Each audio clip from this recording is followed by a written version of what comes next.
Okay, you've got your vision documented, and you've created the organizational chart of that vision. Now it's time to develop a list of all of the processes for that future company.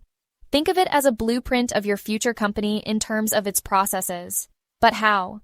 How do you remember everything that happens and create such a giant list? Coming up with that list can seem overwhelming, but Michael has a secret method that simplifies this next step, the third step in the Five-Step Business Systemization Plan. This isn't rocket science. It's actually kind of simple. It's just not that easy, but Michael, having worked with hundreds of businesses, helping get their companies to be process-dependent, has come up with a method for getting all of your SOPs identified and organized. So let's move on to step number 3 in the 5-step process identification plan. And remember, with each of these videos, you have access to free tools and resources that you can put to use immediately to help you systematize your organization. If you have any questions or need help along the way, don't hesitate to reach out. Michael's contact information is below. Okay, step 3. In step 3, you're going to simply list all of your processes. And what we say is that there are only 4 things that go on in your business. If I was to ask you right now, give me a list of all of your processes, that would probably be kind of like a deer in the headlights question. I don't know. But if I said, well, wait, how do you get new work? How do you get new leads? How do you get new business? There are basically 4 things that happen in a business. There are only 4 characteristics or 4 categories of work activity. You've got customer acquisition. These are going to be all of your processes for sales and marketing. You've got operations, basically the processes for client fulfillment and customer support, all the processes for delivering on the promise that you made during sales. You've got processes for finance, admin, HR, IT, all the back office stuff that support the other key functions in the business. And then you've got leadership, processes for strategy and management. How do you guide the company from where you are today to where you want to get to? Now, in this step, you are not writing the processes. In this step, in step 3 of the 5-step plan, you're simply naming and organizing them. Think of it as creating a table of contents of your entire operating manual for the future business. It is like a blueprint of all of your processes of your future company. So the org chart is the blueprint of your positions or roles.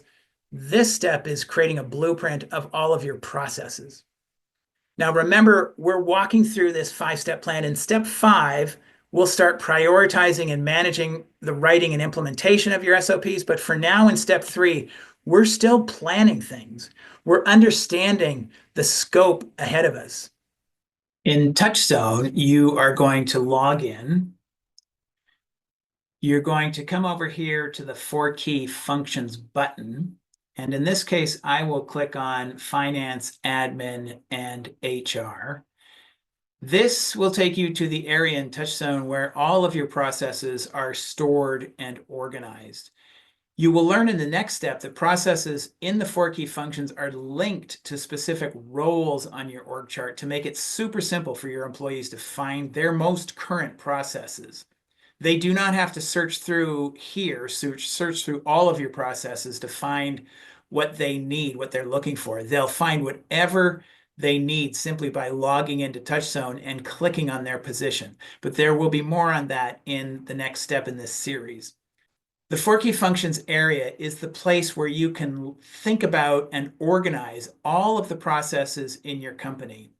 You can go to the process button here and you can click create, and you can name your process, put the name of your process here and save it to the appropriate key function.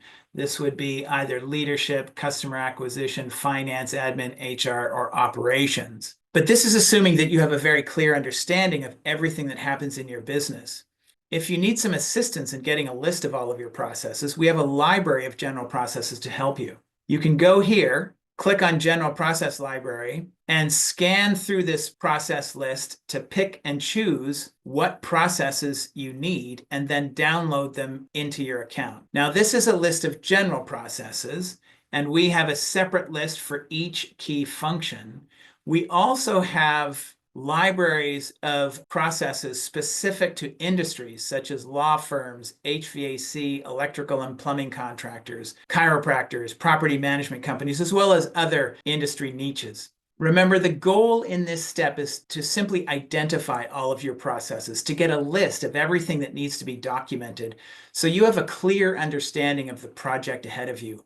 Armed with this list, you can then create a plan for getting your processes written.